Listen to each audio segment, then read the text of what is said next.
This is the end result of the fire that gutted Parliament in January 2022. And more than 3 years later, the architectural sketch of the new look Parliament was revealed. It boasts of a modern feel and has an environmentally friendly building, but maintains its heritage aspects and artifacts.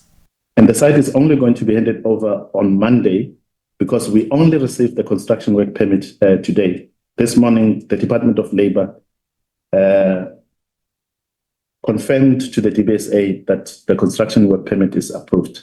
And for that reason, the main contractor will take over the site. The National Assembly will be larger with a 600-seater chamber, a members' lounge, and a 400-seater banqueting hall.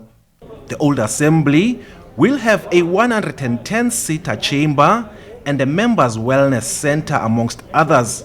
The National Council of Provinces chamber is set to move into the new old Assembly chamber.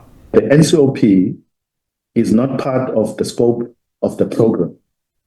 The work on the NCOP that is required is currently in discussion, or we are in discussion with the Department of Public Works for the repairs on the NCOP.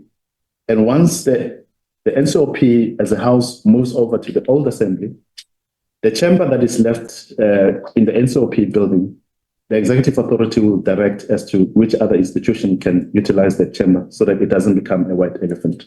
Construction is expected to be completed at the end of October next year, but there will be a 3-month period thereafter to check for defects. It is going to take 20 months, and after that, it will take us to a date of the 30th of October 2026 as completion and in the handover process. After the handover, there will be a defects liability period of 3 months, and in that defects liability 3 months, once it lapses, closeout reports will be submitted, and an update on the asset register will be made, as in the final accounts and the closeout report submitted to DPWI. The construction costs are also expected to breach the 2 billion rand that was initially estimated.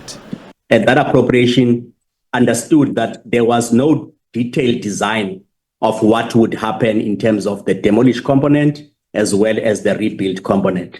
Only when a contractor shall have been appointed with the benefit of a quantity surveyor, which DBSA appointed, they will be able to give us competent cost estimates determined by architects. Hence the cost that we have now on the basis of their award. The figure is above the 2 billion. Meanwhile, Parliament says the Hawks are awaiting a decision by the NPA on whether other people must be prosecuted for causing or aiding to cause the 2022 fire.